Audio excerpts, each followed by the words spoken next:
नमस्कार फ्रेंड्स, मैं चंदन राज। आज हम बात करूंगा डायलिसिस के बारे में कि डायलिसिस होता क्या है, इसका यूजेस क्या है और डायलिसिस में कितने प्रकार होते हैं। ये सभी के बारे में मैं बात करूंगा कि डायलिसिस कौन से पेशेंट को जरूरत होती है उसके बारे में। फिर सेकंड बात को what is the important of dialysis, dialysis का इंपॉर्टेंट क्या है इसके बारे में बात करूंगा। तो सबसे पहले बात करते हैं डायलिसिस होता क्या है। तो बोला गया कि dialysis is a process in which we remove waste from blood when your kidney is unable to adequate remove waste material. क्या बोला गया कि जब हमारा जो किडनी है वो फंक्शन करना बंद कर देता हो, अनेबल हो जाता हो, कम फिल्टर कर पाता हो, तो तब वो हमारा क्या है, उस कंडीशन में हम डायलिसिस करवाते हैं। अब बात करते हैं कि जब हमारा जो किडनी है वो किस किस कंडीशन में वर्क करना बंद करता है। तो हम लोग जानते हैं रीनल फेलियर के कंडीशन में, वो चाहे एक्यूट हो चाहे वो क्रोनिक हो। अब हम बात करते हैं कि डायलिसिस में क्या क्या चीज आते हैं, ये सभी के बारे में बात करता हूं। तो बात करते हैं हेमोडायलिसिस का खोज किसने किया था, विलियम जॉन कोल्फ ने किए थे। सॉरी फिर जो विलियम जॉन कोल्फ है वो सिर्फ डायलाइजर का खोज किया था। अब बात करेंगे डायलाइजर के बारे में, तो डायलाइजर बहुत ही इंपॉर्टेंट चीज है। ये डायलाइजर ही है जो क्या करता है, ब्लड को फिल्ट्रेट करता है। तो इसके बारे में मैं लास्ट में बताऊंगा। तो प्लीज फ्रेंड्स, हमारे चैनल्स पे अगर आप न्यू हैं तो हमारे चैनल्स पे बने रहें और हमारे चैनल्स को सब्सक्राइब करें। आपको मैं गारंटी देता हूं कि आपको हेमोडायलिसिस है ये पूरे चैप्टर आपको अच्छे से समझ में आएंगे। तो फ्रेंड्स, इसका खोज किसने किया था, जो विलियम जॉन कोल्फ ने 1913 ईस्वी में डायलाइजर का खोज किया था। अब बात करते हैं कि डायलिसिस में क्या क्या आते हैं, ये सभी के बारे में बात करता हूं। तो जैसे कि मैंने बताया कि डायलिसिस है क्या, तो डायलिसिस क्या करता है, ये हमारे बॉडी से क्या करता है, जो ब्लड है उसको फिल्टर करने में हेल्प करता है। जब हमारा जो किडनी है वो फंक्शन करना बंद कर देता है तो डायलिसिस में डिफरेंट आते हैं, जैसे कि हेमोडायलिसिस हो गया, CRRT आते हैं, एंड एक आता क्या आता है, PD आता है, जिसको हम लोग क्या बोलते हैं, पेरिटोनियल डायलिसिस बोलते हैं। और एक मैंने बोला CRRT। CRRT का मतलब क्या है, एक प्रकार का ब्लड थेरेपी है जो दिया जाता है। तो हम लोग जनरली आज मैं बात करूंगा हेमोडायलिसिस के बारे में। तो दो प्रकार के बारे में मैं इस वीडियो में बात करूंगा, हेमोडायलिसिस एंड पेरिटोनियल डायलिसिस के बारे में बात करूंगा। तो यहाँ पे बताया गया दो टाइप का मेनली डायलिसिस होते हैं। सबसे फर्स्ट को बोलते हैं हेमोडायलिसिस एंड सेकंड को क्या बोलते हैं, पेरिटोनियल डायलिसिस बोलते हैं। एक और होते हैं उसे बोलते हैं अर्जेंट डायलिसिस बोलते हैं। तो अर्जेंट डायलिसिस क्या है कि यह कब होता है, जब नेसेसरी कंडीशन में कब होता है, जब किसी का इंक्रीज कर जा रहा हो सीरम लेवल, पोटेशियम लेवल, या फिर फ्लूइड का ओवरलोड हो जा रहा हो, तो उस केसेस में हम लोग क्या करते हैं, अर्जेंट डायलिसिस करवाते हैं। तो उसी को हम लोग बोलते हैं अर्जेंट डायलिसिस बोलते हैं। अर्जेंट डायलिसिस में भी पॉइजनिंग के केस में भी किया जाता है। किसके केस में, पॉइजनिंग के केस में। अगर कोई पॉइजनिंग कर लिया हो तो उस केस में भी हम लोग क्या करते हैं, डायलिसिस करते हैं। तो उसको हम लोग क्या बोलते हैं, उसको हम लोग अर्जेंट डायलिसिस बोलते हैं। तो अब हम फ्रेंड्स स्टार्ट करते हैं कि डायलिसिस होता क्या है, सॉरी फ्रेंड्स, हेमोडायलिसिस होता क्या है।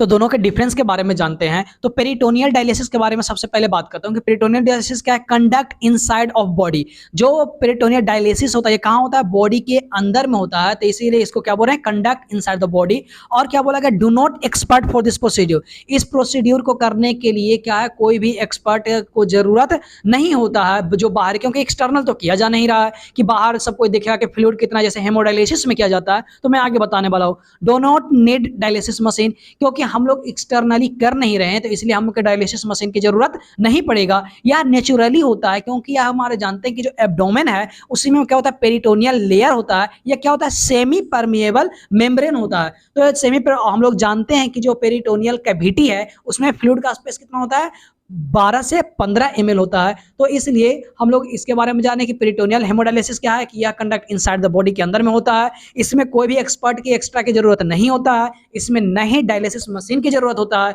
और यह कैसा होता है, नेचुरली किया जाता है। नेक्स्ट हम फ्रेंड्स बात करते हैं 6 नंबर में क्या चीज है कि हेमोडायलिसिस में क्या होता है। इसमें क्या होता है, यह आउटसाइड द बॉडी, जब बॉडी के बाहर हो रहा है तो एक्सपर्ट की भी जरूरत होगा उसको देखभाल करने के लिए। और क्या चीज की जरूरत होगा, डायलिसिस मशीन की भी जरूरत होगा। और क्या बोला कि आर्टिफिशियल, या मनुष्य, क्योंकि जब मशीन का यूज कर रहे हैं तो क्या होगा, आर्टिफिशियल ही होगा। जब आर्टिफिशियल हो रहा है तो कोई भी एक्सपर्ट के थ्रू, तो क्या होगा, जो बाहर में हो रहा है। तो इसीलिए हम लोग क्या बोलते हैं इसको कि कंडक्ट आउटसाइड ऑफ बॉडी, इसको बाहर से के द्वारा किया जाता है। तो इस तरह से फ्रेंड्स मैंने बात किया। अब हम आगे बात करते हैं कि जैसे कि मैंने अभी बताया कि जैसे यहाँ पे बोला है कि wide not needs dialysis machine. जब पेरिटोनियल डायलिसिस करते हैं तो इसमें क्यों नहीं, तो मैंने अभी बताया कि उसका लेयर क्या होता है, सेमी परमेबल होता है, वहीं क्या कर लेता है, फिल्टर कर लेता है। हम अभी बताए कि जो हमारा नॉर्मल फ्लूइड है पेरिटोनियल कैविटी का वो कितना होता है, 12 से 15 ml होते हैं। तो अब हम फ्रेंड्स बात करते हैं कि प्रिंसिपल किस प्रिंसिपल पे ये वर्क करता है और इसमें क्या क्या चीज यूज होते हैं, ये सभी के बारे में अब डायलिसिस के बारे, हेमोडायलिसिस के बारे में बात करेंगे। तो प्लीज फ्रेंड्स हमारे चैनल पे न्यू है तो लास्ट तक बने रहे और हमारे चैनल को सब्सक्राइब करें और ज्यादा से ज्यादा शेयर करें। और फ्रेंड्स अब हम स्टार्ट करते हैं हेमोडायलिसिस के बारे में। तो इंट्रो है कि हेमोडायलिसिस किसे कहते हैं। मैंने पहले ही बताया था कि ऐसा कंडीशन जब हमारा किडनी फंक्शन करना बंद कर दे, यानी ब्लड को फिल्टर करना बंद कर दे, तो उस कंडीशन में जब हम लोग फिल्ट्रेशन करने के लिए जब हम एक मशीन का यूज करते हैं, इसी को हम लोग बोलते हैं हेमोडायलिसिस बोलते हैं। तो बोला है कि रिमूव और waste and circulating blood outside body. जब हमारे ब्लड से जो वेस्ट है उसको हम रिमूव आउट करते हैं, चाहे वो एक्स्ट्रा फ्लूइड हो, चाहे ब्लड में जितने भी है वेस्ट मटेरियल्स है, उसको जब हम एक्सक्रीट आउट करते हैं, बाई किसके द्वारा हम लोग करते हैं, जो एक्सटर्नल फिल्टर के द्वारा करते हैं, उसको हम लोग क्या बोलते हैं, डायलाइजर बोलते हैं। क्योंकि हम जानते हैं कि जो हमारा जो किडनी है वो फंक्शन करना बंद कर देता है, जिसके कारण क्या होता है, फिल्ट्रेशन स्टॉप हो जाता है। तो इसलिए हम लोग जो एक्सटर्नल जो बाहर में जो फिल्टर किया जाता है उसी को हम लोग क्या बोलते हैं, डायलाइजर बोलते हैं। तो अब हम फ्रेंड्स बात करते हैं हेमोडायलिसिस में और क्या क्या होते हैं। तो हेमोडायलिसिस का हम लोग इंडिकेशन कहाँ कहाँ करते हैं, जब क्या होता है, एक्यूट रीनल फेलियर हो जाए या फिर क्रोनिक रीनल फेलियर होता है, तो उस केसेस में हम लोग करते हैं remove excess fluid and waste product and also be store electrolyte balance. क्या होता है, जब हमारे बॉडी में इलेक्ट्रोलाइट बैलेंस बिगड़ जाता है, किसी चीज का ज्यादा हो जाता है, तो उस केस में हम लोग क्या करते हैं, हेमोडायलिसिस करते हैं। या फिर कोई भी पॉइजनिंग केस होता है तो उस केस में भी हम लोग क्या करते हैं, हेमोडायलिसिस करते हैं। अब बात करते हैं कि जैसे कि एडवांस केस होता है, जैसे कि जब सीकेडी क्रोनिक किडनी डिजीज हो जाता हो, तो या फिर and side of kidney disease हो जाता हो, तो इस केसेस में हम लोग क्या करते हैं, लॉन्ग टर्म तक हम लोग हेमोडायलिसिस इसको करवाते रहते हैं। हेमोडायलिसिस क्या है, या डेथ से बचाता है। क्या चीज से बचाता है, मरने से कोई भी पेशेंट को बचाता है। तो लेकिन ये क्या करता है, डेथ से बचाता है ये, बट ये क्या करता है, कभी भी किडनी को फिर से किडनी डिजीज को खत्म नहीं करता है, बस ये डेथ को बचाता है। तो डिफरेंट साइट होता है, तो कहाँ कहाँ होता है, सब क्लेविकल बोन के क्लेविकल वेन में लगाते हैं, फीमोरल कैथेटर लगाया जाता है। और याद रखिएगा कि जो कैथेटर है, यह सबसे इंपॉर्टेंट बात है कि कैथेटर ये शॉर्ट टर्म के लिए, टेम्पररी यूजिंग के लिए, जैसे एक्यूट रीनल फेलियर के केस में हम लोग कैथेटर का यूज करते हैं। तो मैं आगे चल के बताऊंगा जैसे कि वास्कुलर एसेज क्या होता है, वास्कुलर एसेज डिवाइस में क्या क्या आता है। तो जैसे कि आप जानते हैं सेंट्रल लाइन के बारे में आप नाम सुने होंगे, तो इसके बारे में भी बताऊंगा। फिर फेस्टुला क्या होता है, एट्रियोवेनस फेस्टुला क्या होता है, इसका वर्क क्या है, ये सभी के बारे में बात करूंगा। तो फ्रेंड्स अभी हम बात करने वाले हैं किसके बारे में, कि जो मेजर कॉम्प्लिकेशन आते हैं हेमोडायलिसिस के केस में वो क्या क्या आते हैं। तो हाइपोटेंशन हो जाता है। जो हाइपोटेंशन क्यों होगा, तो इसके बारे में भी मैं अभी बताता हूँ। जो सेंट्रल लाइन है वो कितना दिन में चेंज होता है, 1 मंथ के बाद यह चेंज होता है, ये सबसे इंपॉर्टेंट बात है। और कैनुला का चेंजिंग कितना होता है, 3 डेज के आफ्टर बाद में यह चेंज होता है। तो हम अभी बात कर रहे थे किसके बारे में, कि मेजर कॉम्प्लिकेशन हेमोडायलिसिस के केस में क्या होता है। तो मैंने बताया या क्या, हाइपोटेंशन। तो हाइपोटेंशन क्यों होगा, तो जैसे कि फ्रेंड्स यहाँ पे आप डायग्राम में देख रहे हैं, तो डायग्राम में क्या देख रहे हैं कि जो हेमोडायलिसिस प्रोसेस जो हो रहा है वो कहाँ हो रहा है, बॉडी के बाहर हो रहा है। यानी जो फ्लूइड है वो कहाँ निकल रहा है, हमारे बॉडी से बाहर निकल रहा है, ब्लड है जो, तो हमारे बॉडी में क्या होगा, फ्लूइड की मात्रा कम जाएगी। तो जब फ्लूइड की मात्रा कम होगा तो क्या चीज केस होगा, तो हाइपोटेंशन यह केस होगा। और बहुत सारे केसेज हैं जो यह करता है,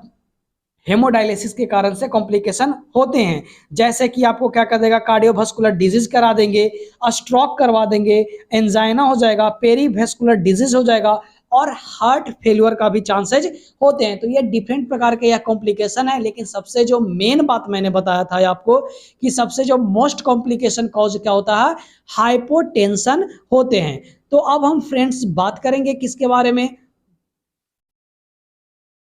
अब मैं बात करने वाला हूं कि यूज इन हेमोडायलिसिस। और हेमोडायलिसिस में क्या क्या चीज़ का यूज होता है जिसके बारे में, तो सबसे पहले मैं आज बात करूंगा डायलाइजर के बारे में। प्लीज़ फ्रेंड्स आप लास्ट तक बने रहें और हमारे चैनल्स को सब्सक्राइब करें, क्योंकि अब जो भी आएंगे वीडियो वो सभी नॉर्सेट एग्जाम से लेकर रिलेटेड रहेंगे और सब इमेज व्यू रहेंगे। तो प्लीज़ फ्रेंड्स हमारे चैनल्स को सब्सक्राइब करें और इसे ज़्यादा से ज़्यादा शेयर करें। तो हेमोडायलिसिस में क्या क्या चीज़ होता है, डायलाइजर का यूज होता है और वैस्कुलर एसेस लगाए जाते हैं। ये क्या होता है इसके बारे में डायग्राम के थ्रू बताऊंगा। वैस्कुलर एसेस डिवाइस में क्या क्या आते हैं और एट्रियोवेनस फेस्टुला क्या होता है और एट्रियोवेनस ग्राफ्ट क्या होता है, इसके बारे में बात करूंगा। तो फ्रेंड जैसे कि आप यहाँ पे देख रहे हैं क्या है, ये डायलाइजर है। डायलाइजर का क्या फंक्शन है इसके बारे में तो बताया कि ये क्या कहता है, ब्लड को फिल्टर करता है। यही फिल्टर करने की वजह से इसको हम लोग क्या बोलते हैं, आर्टिफिशियल किडनी के नाम से जानते हैं। डायलाइजर को क्या बोलते हैं, आर्टिफिशियल किडनी बोलते हैं। अब बात करते हैं कि डायलाइजर में क्या क्या चीज़ होता है, इसके यूजेस सभी के बारे में मैं भी बताने वाला हूँ। तो जो नीचे में होता है इसको हम लोग बोलते हैं ब्लड पॉट बोलते हैं, और इसमें क्या होता है, बहुत सारे छोटे छोटे पोर्स होते हैं जो आगे चलकर मैं इसके बारे में बात करूंगा। तो फ्रेंड्स अब मैं आगे दिखाता हूं कि डायलाइजर का वर्क क्या है। तो डायलाइजर क्या है, यह एक होलो फिल्टर डिवाइस है जो क्या कंटेन करता है, thousands of hollow capillary tube. बहुत छोटा छोटा ट्यूब है, थाउजेंड्स से भी भर क्या करता है, कैपिलरी ट्यूब को रखता है, जो क्या करता है, ब्लड को क्या करता है, वो फिल्टर करता है। कहाँ से वो क्या करता है, जो कैरी करता है ब्लड को, कहाँ से करता है, किडनी से या कैरी करने का ये काम करता है। कौन सा, ये जो ट्यूब देख रहे हैं नीचे में, जो छोटा छोटा ट्यूब है, ये कितने होते हैं, 1000 ट्यूब होते हैं। तो ये डायलाइजर में होते हैं, और डायलाइजर में क्या होता है, ब्लड का फिल्ट्रेशन होता है। इसलिए हम लोग डायलाइजर को ही क्या बोलते हैं, हम लोग उसी को आर्टिफिशियल किडनी के नाम से जानते हैं। डायलाइजर के बारे में बोला जाए कि dialyzer is a synthetic semi permeable membrane through which blood is filtered to remove uremic toxic and desired amount of fluid. क्या बोला है कि जो डायलाइजर है या सिंथेटिक सेमी परमेबल मेम्ब्रेन है, जिसके थ्रू क्या होता है, ब्लड का फिल्ट्रेशन होता है, और ये क्या कहता है, रिमूव करता है जितने भी यूरेमिक टॉक्सिक सब्सटेंस है या फिर जो डिजायर्ड फ्लूइड है, अमाउंट ऑफ फ्लूइड है ज़्यादा मात्रा में, उसे क्या कहता है, रिमूव आउट करने का ये काम करता है। तो इस तरह से मैंने बताया फ्रेंड्स कि डायलाइजर का क्या वर्क है, जिसके बारे में मैंने बात किया। अब हम बात करते हैं वैस्कुलर एसेस होता क्या है, जिसके बारे में बात करते हैं। तो वास्कुलर एसेस क्या है कि जो पेशेंट होता है तो उसमें क्या होता है, स्टेबल किया जाता है। क्या चीज़ के लिए, ब्लड को रिमूव करने के लिए, क्लीन करने के लिए, और फिर से उसी ब्लड को जो पेशेंट है उसके अंदर फिर से देने के लिए रैपिडली, तेज़ी से। तो इसलिए हम लोग कहते हैं वास्कुलर एसेस करवाते हैं। रफ्तार कितना होता है, 300 से 800 ml पर मिनट होता है। तो बोला क्या गया कि असेस टू द पेशेंट, किस लिए वास्कुलर एसेस करते हैं, या पेशेंट को असेस करने के लिए vascular system must be stable to all blood to removed, clean it and returned to the patient vascular system at the rapid rate of 300 to 800 ml पर मिनट। मैंने शुरू में बताया कि ये जो वास्कुलर एसेस क्या करता है, या ब्लड को रिमूव करता है, फिर क्लीन करने के बाद फिर से रिटर्न उसके पेशेंट के बॉडी में लाकर इन कर देता है। अब हम बात करते हैं कि वास्कुलर एसेस क्या है, तो मैं आपको अभी जस्ट दिखा रहा हूँ। तो जैसे कि आप इस डायग्राम में देख रहे हैं, क्या ये वास्कुलर एसेस है। एसेस कहने का मतलब किस तरह से होता है, तो यहाँ पे आप इसके बारे में मैं बताऊंगा। यहाँ पे आप क्या देख रहे हैं, डायलाइजर मशीन देख रहे हैं। ये देखिए डायलाइजर मशीन है। तो डायलाइजर मशीन में क्या मैंने बताया था कि 1000 ऑफ स्मॉल ट्यूब्स होते हैं, जो क्या करता है, किडनी से ब्लड को कलेक्ट करता है, और कलेक्ट करने के बाद जो डायलाइजर है अंदर में, ये क्या करता है, फिल्ट्रेशन करता है। इसमें क्या होता है, डायलेस्ट एक फ्लूइड है, मैं आगे में इसके बारे में मैं बात करूँगा। तो फ्रेंड्स मैं आगे चल के इसके बारे में बात करूंगा। तो बात है वास्कुलर एसेस किसे कहेंगे, तो बोला गया कि हेमोडायलिसिस सिस्टम, जब हेमोडायलिसिस सिस्टम होता है तो blood from N artery is pumped into dialyser. ये क्या करता है, जो हमारे जो ब्लड है आर्टरी है वो क्या करता है, पंप करता है, जिससे क्या होता है जो ब्लड कहाँ पहुँच जाता है, डायलेजर में पहुँच जाता है, जिससे where it flow through the systematic capillary. जिससे क्या होता है सिस्टमेटिक कैपिलरी ट्यूब, जो अंदर मैंने बताया था कि डायलेजर के अंदर में बहुत सारे ट्यूब होते हैं, थाउजेंड्स, तो उसके बारे में कि उसमें जाता है और वहाँ पे क्या होता है जो act as a semi permeable membrane, कि यह सेमी परमेएबल मेम्ब्रेन की तरह फंक्शन करता है और क्या करता है वहाँ पे ब्लड को क्या करता है, वो फिल्टर करता है। तो फ्रेंड्स आप हमारे चैनल्स में बने हैं तो प्लीज़ लास्ट तक देखें और हमारे चैनल्स को सब्सक्राइब करें, क्योंकि मैं हेमोडायलिसिस का पूरा प्रोसेस बताने वाला हूँ कि किस तरह होगा और कैसे किया जाएगा। मैं थ्योरी के साथ साथ प्रैक्टिकल भी मैं बताता हूँ, इसलिए आप बेल आइकन को दबा दें ताकि हर एक नोटिफिकेशन आपके फ़ोन पे पहुँच जाए। तो डिफरेंट डिफरेंट साइट होता है, तो कहाँ कहाँ होता है, सब क्लेविकल बोन के क्लेविकल वेन में लगाते हैं, फीमोरल कैथेटर लगाया जाता है। और याद रखिए कि जो कैथेटर है, यह सबसे इंपॉर्टेंट बात है कि कैथेटर है ये शॉर्ट टर्म के लिए, टेम्पररी यूजिंग के लिए, जैसे एक्यूट रीनल फेलियर के केस में हम लोग कैथेटर का यूज करते हैं। तो मैं आगे चल के फिर हम इसके बाद हम बात करेंगे भस्कुलर असेस डिवाइस के बारे में, कि जो भस्कुलर असेस मैंने बताया ये किसके द्वारा होता है, तो डिवाइस के बारे में मैंने बताया। तो डिवाइस क्या है, जैसे कि ये जो हार्ट के पास में लगा हुआ है इसको क्या बोलते हैं, सेंट्रल लाइन बोलते हैं। एक क्या होता है रेड कलर का होता है और एक क्या होता है ब्लू कलर का होता है, जो यहाँ पे आप देख सकते हैं क्या है, ये ब्लू कलर का है। तब हम बात करते हैं कि रेड कलर में क्या रहता है और ब्लू कलर में क्या होता है, जिसके बारे में मैं बताता हूँ। तो जैसे बोला है कि जो ये क्या होता है, जो डिवाइस होता है वो डबल ल्यूमेन होता है, डबल ल्यूमेन स्ट्रक्चर होता है। जैसे कि मैं यहाँ पे दिखा सकता हूँ, देखो डबल ल्यूमेन कहने का मतलब दो गो वे हो, तो दो पाथवे है, जैसे एक ये रेड कलर का एक ब्लू कलर का।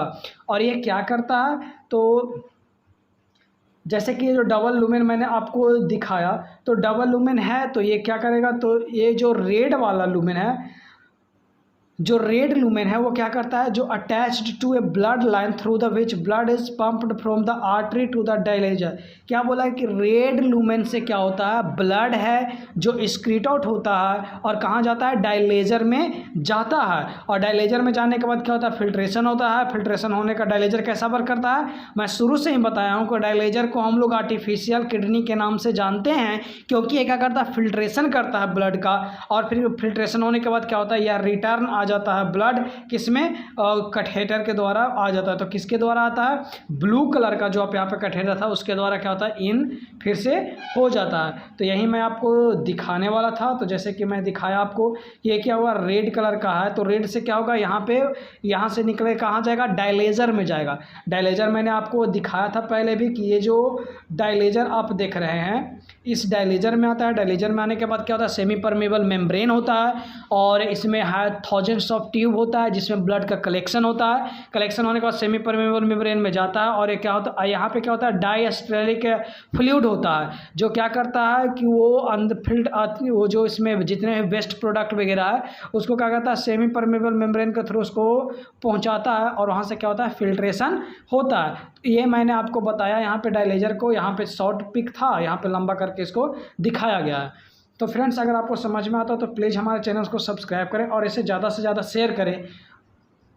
फिर हम बात करते हैं यहाँ पे फेस्टुला के बारे में कि आर्ट्रियोवेंट्रिकुलर फेस्टुला क्या है। तो यह बोला गया कि यह परमानेंट भस्कुलर एसएसआई, जब हम लोग परमानेंट यूज करते हैं, ये क्या है, एक प्रकार का जॉइन के जैसे कि ये क्या कहा जाता है, ये देखिए जैसे कि मैं यहाँ पे दिखा रहा हूँ, यहाँ पर क्या दिख रहे हैं, सिफेलिक वेन है, रेडियल आर्टरी है। तो क्या होता है, यहाँ पे ज्वाइन किया जाता है जब दो गो, जैसे कि ये आपको मैं दिखा रहा हूँ, जब इससे ये वेन को कनेक्ट करके क्या किया जाता है, एक पाथवे बनाया जाता है ब्लड फ्लो के लिए। तो इसी को हम लोग क्या बोलते हैं, और फेस्टुला बोलते हैं, ताकि ब्लड है जो क्लियरली पास आउट हो सके। क्या बोलेगा, this preferred method to permanent vascular access of the dialysis in arteriovenous fistula that created surgical joint to the artery and either side to and side or the end to end। क्या बोला है कि यहाँ वो surgeon के द्वारा किया जाता है, एंड टू एंड होता है या फिर कहाँ क्या चीज़ होता है, या फिर साइड बाई साइड इसको किया जाता है। फेस्टुला देखिए परमानेंट में क्या होता है, सबसे पहला जो मैंने बताया क्या कि जो परमानेंट डायलिसिस होता है, एक एक्सटर्नल आर्ट्रियोवेंट्रिकुलर शंट लगाया जाता है जो क्या होता है 2 सेलेस्टेलिक कैनुला रहता है, जो क्या कहता है सर्जिकली इंसर्ट किया जाता है। कहाँ पे? या तो आर्टरी में इंसर्ट किया जाएगा या फिर वेन में इंसर्ट किया जाता है। किसके लिए?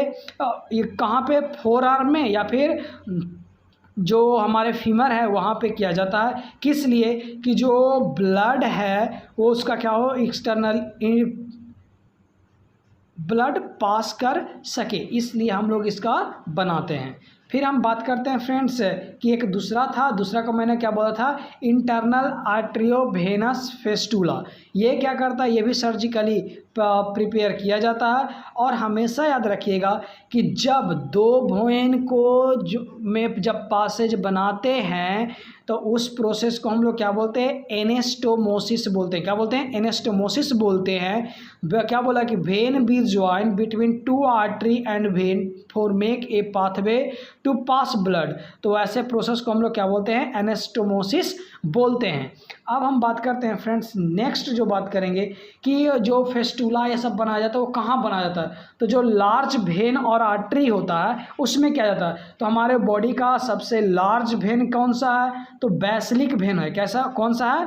बेसिलिक वेन होता है। और जो जैसे कि यहाँ पे दिखाया गया जस्ट एल्बो के पास में, मैं यहाँ पे करके दिखा रहा हूँ, ये क्या है? बेसिलिक वेन है। और बात करते हैं सेकंड रेडियल आर्टरी के, तो ये आप यहाँ पे देख सकते हैं कलाई के जो सबसे अंगूठा के तरफ, फिंगर के तरफ का होता है उसको क्या बोलते हैं? रेडियल बोलते हैं, जहाँ पे मैं डायग्राम के थ्रू मैं आपको दिखाया हूँ। तो ये 2 जगह पे जनरली लगाया जाता है। फिर मैं बात करता हूँ कि अब हम बात करेंगे के किस प्रिंसिपल, कौन कौन प्रिंसिपल पे डायलिसिस हेमोडायलिसिस है जो फंक्शन करता है। तो सबसे पहले कौन सा है? डिफ्यूजन प्रोसेस पे। दूसरा बात करते हैं डिफ्यूजन के बाद कुछ ऑस्मोसिस पे। एंड थर्ड जो बात किया किसके बारे में? अल्ट्रासोनिक पे बात करते हैं। तो सबसे पहले मैं इसके बारे में सेकंड लेक्चर में मैं बताऊंगा, लेकिन हम यहाँ पे थोड़ा डिस्कस कर दे रहा हूँ कि क्या चीज़ है उसके बारे में मैं बात करता हूँ। तो सबसे पहले क्या होता है कि ये जो डिफ्यूज़न था, ऑस्मोसिस था, अल्ट्रा फिल्ट्रेशन, ये सब प्रिंसिपल के आधार पे क्या करता है? हेमोडायलिसिस वर्क करता है।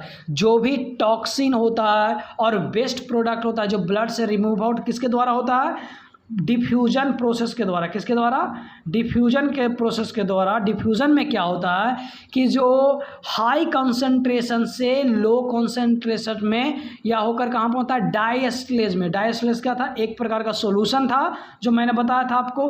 वो क्या करता है? वो सॉल्यूशन से सर्कुलेट करके, जैसे ये सॉल्यूशन है तो सॉल्यूशन से सर्कुलेट करते हुए कहाँ चल जाता है?